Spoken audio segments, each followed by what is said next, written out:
Film dimulai dengan memperlihatkan keadaan malam sebuah asrama putri di mana di dalam kamar seorang remaja putri bernama Nurul terjaga dari tidurnya dan berinisiatif untuk melaksanakan sholat tahajud.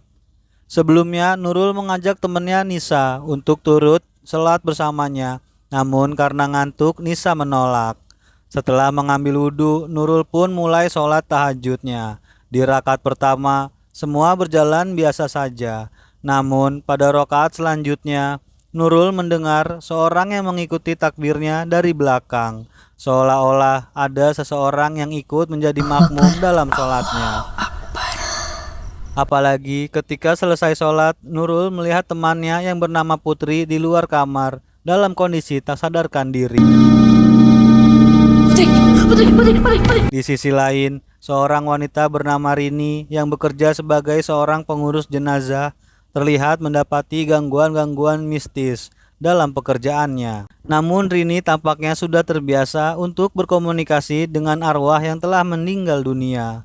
Kembali ke asrama Putri, Nurul tampak berusaha kabur dari asrama, namun rencananya digagalkan oleh Ibu Rosa, pimpinan asrama. Rosa yang kesal karena ulah Nurul akhirnya mengembalikan Nurul ke kamar dan menguncinya bersama kedua temannya. Saat itu Pak Slamet mencoba meminta Rosa untuk tidak mengunci anak-anak di kamar, karena menurut Pak Slamet hal tersebut akan sangat berbahaya jika terjadi sesuatu di kamar tersebut. Di dalam kamar, Nisa terbangun karena menyadari ada hal aneh yang terjadi pada Putri.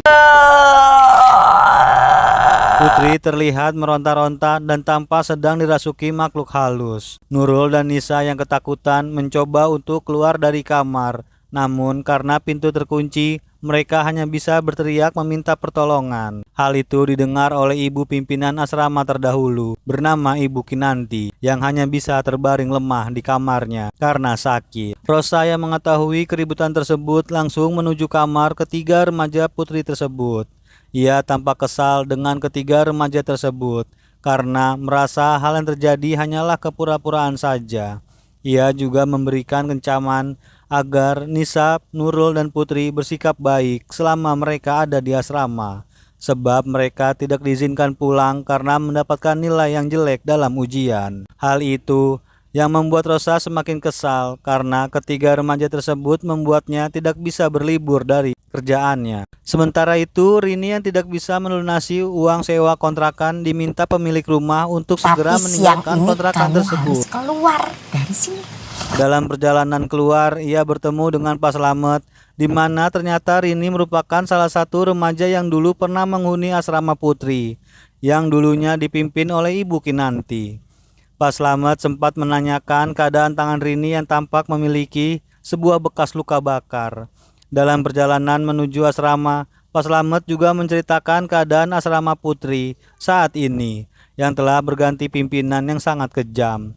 Saat itu Rini menyempatkan untuk bertanya tentang keberadaan sahabat sekamarnya di asrama dulu, bernama Ningsi. Namun belum sempat Pak Slamet menjawab, Rini melihat seseorang wanita berpakaian putih yang melintas di depan mobil mereka dan menghilang. Ibu Kinanti yang sendirian di dalam kamarnya samar-samar melihat sesosok wujud yang tampak sedang melaksanakan sholat di sudut kamarnya. Ketakutannya membuat alat bantu bicaranya terlindas kursi roda dan rusak. Nurul yang datang untuk mengantar makanan dan melihat gelagat Ibu Kinanti mencoba untuk meyakinkan Ibu Kinanti bahwa tidak ada apa-apa di dalam kamarnya. Rini yang telah tiba di asrama tampak tertegun melihat asrama yang sudah banyak berubah setelah ia ditinggalkan selama 13 tahun, di mana Rini meminta untuk melihat kamar yang pernah ia tempati dulu. Wajahnya menunjukkan kebahagiaan ketika mengingat kenangan dari ukiran yang pernah dibuat sahabatnya. Rini pun bertemu dan berkenalan dengan Nurul, Nisa, dan Putri yang sekarang menghuni kamar tersebut. Nisa sempat menanyakan pengalaman Rini saat menghuni kamar yang sekarang mereka tempati, yang mana Nurul menceritakan bahwa mereka sering diganggu sesosok hantu makmum yang mengikuti mereka pada saat sholat. Namun kehadiran Pak Slamet dan Rosa menghentikan perbincangan Rini dan ketiga remaja tersebut. Pak Slamet lalu memperkenalkan Rini pada Rosa sebagai alumni asrama dan orang yang selanjutnya akan tinggal di asrama dan menjadi sukarelawan membimbing anak-anak di asrama tersebut. Saat Rini menempati kamar yang disediakan untuknya, Rini melihat pintu lemari yang terbuka dan tertutup dengan sendirinya. Yang mana di dalam lemari tersebut terlihat sebuah mukena putih yang tergantung. Saat mencoba memeriksa, Rini dikagetkan dengan kehadiran sosok yang menyeramkan. Rini semakin terkejut ketika menyadari mukena yang ia lihat telah hilang. Lalu Rini menemui Ibu Kinanti untuk melepaskan rindu mereka setelah 13 tahun tidak berjumpa. Rini yang melihat Nisa, Putri, dan Nurul sedang membersihkan halaman, lantas turut membantu ketiga remaja putri tersebut. Dari situlah ia mengetahui bahwa ketiga remaja dihukum tidak boleh pulang ke rumah karena mendapatkan nilai yang rendah. Kehadiran Rosa yang memanggil ketiga remaja tersebut untuk menyiapkan tugas lain membuat mereka menghentikan pekerjaannya membersihkan halaman. Di saat itu, Rini melihat seorang wanita berpakaian putih yang melintas dan berjalan di hadapannya. Rini yang penasaran mencoba mengikuti wanita tersebut, akan tetapi wanita berpakaian putih itu justru menghilang di balik pohon. Seusai itu, Rini kemudian dikagetkan dengan panggilan Nurul yang memberitahukan bahwa Putri tengah dalam keadaan kesurupan di depan kamar mereka. Putri tampak dalam kondisi yang mengerikan, yang mana ada sosok menyeramkan yang terus-menerus mengganggunya. Kemudian Nurul menyarankan untuk dicarikan seseorang ustadz bernama Paganda.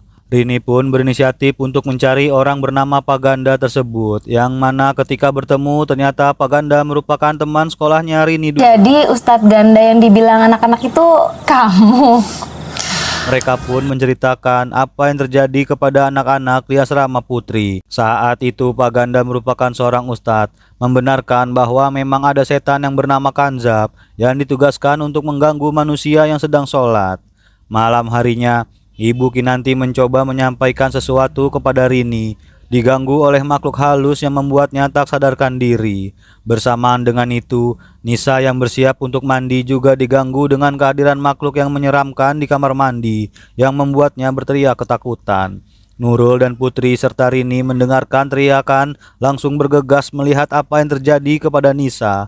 Menyadari bahwa keadaan semakin buruk, Rini segera menghubungi Paganda untuk meminta bantuan. Sementara itu, Ibu Kinanti yang terbaring sendirian di kamar mendapatkan serangan dari sosok Rini yang sedang melaksanakan sholat tahajud juga mendapati teror dari makhluk menyeramkan yang mengikuti gerakan sholat dan menjadi makmum di belakangnya.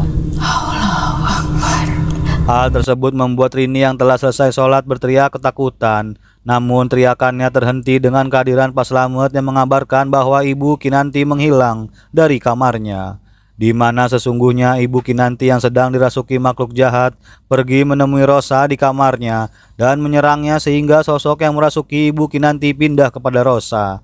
Pak Slamet yang panik lalu menjelaskan pada Rini bahwa ada sesuatu yang sebenarnya ia dan Ibu Kinanti selama ini rahasiakan dan ingin diberitahukan kepada Rini. Di mana Pak Slamet meminta Rini untuk mencari sebuah kotak di bawah tempat tidur di kamar Ibu Kinanti. Sementara Pak Slamet menyusul Putri yang terlihat berjalan sendirian di tengah malam. Pak Slamet yang melihat Putri tergeletak di tanah lalu diserang oleh Rosa yang tengah dirasuki makhluk jahat dengan menggunakan sebuah gunting hingga membuat jarinya terputus. Di sisi lain, Rini yang telah membuka kotak yang dimaksud Pak Slamet melihat potongan-potongan koran tentang peristiwa kebakaran yang pernah terjadi di asrama tersebut. Dan entah bagaimana lampu yang saat itu tiba-tiba mati dan membuat Rini harus menyalakan api penerangan dan terjadinya kecelakaan yang membuka kembali kenangan lama tentang peristiwa yang menyebabkan teror hantu makmum yang terjadi di asrama Putri. Bahwa pada malam di mana Rini dan sahabatnya bernama Ningsi masih menjadi penghuni asrama. Seusai salat tahajud berjamaah, Ningsi yang kembali ke kamar lebih dulu terjebak dalam sebuah kebakaran hebat yang membuat seluruh tubuhnya terbakar. Sementara itu, Rini yang juga turut terbakar pada tangannya tak sadarkan diri dan dibawa ke rumah sakit. di mana seusai kejadian tersebut, Rini dan Ningsih tidak pernah lagi bertemu, yang mana Pak Slamet dan Ibu Kinanti selalu mengabarkan bahwa Ningsih telah kembali ke kampungnya. Padahal Ningsih telah tewas terbakar pada kejadian tersebut, dan untuk menyelamatkan reputasi asrama, Pak Slamet dan Ibu Kinanti menguburkan Ningsih di bawah pohon di belakang perkarangan asrama. Sementara itu, sesungguhnya Pak Slamet tidak menyadari bahwa Ningsih masih hidup saat dikuburkan. Rini yang pingsan dan terjebak dalam kebakaran beruntung dapat diselamatkan oleh kehadiran Pak Ganda yang segera memadamkan api. Dalam perjalanan menuju kamar, ketiga remaja itu, Pak Ganda dan Rini terlebih dahulu menyelamatkan Pak Slamet dan Putri yang terlihat terkapar di tanah. Saat itulah Pak Slamet juga memberitahu Rini bahwa Putri adalah adiknya Ningsih. Karena itu Ningsih sering merasuki tubuh Putri untuk memberitahu apa yang sesungguhnya terjadi pada dirinya. Sementara itu di dalam kamar asrama, Nisa dan Nurul diserang oleh angin yang sangat kencang dan sebuah kegelapan hebat yang melanda kamar mereka. Pak Ganda yang bergegas menolong Nurul dan Nisa diserang oleh kehadiran arwah Ningsih yang membuat Pak Ganda sedikit kewalahan. Tidak sampai situ, Pak Ganda yang telah berkumpul dengan ketiga remaja dan Rini diserang kembali dengan kehadiran Rosa yang dirasuki arwah Ningsih, yang menunjukkan kemarahan yang sangat besar dan mencoba menyerang para remaja.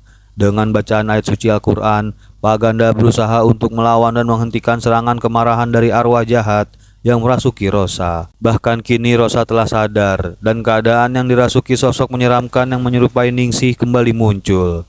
Pak Ganda kembali membacakan ayat suci Al-Quran yang membuat makhluk tersebut musnah terbakar. Dan film pun selesai.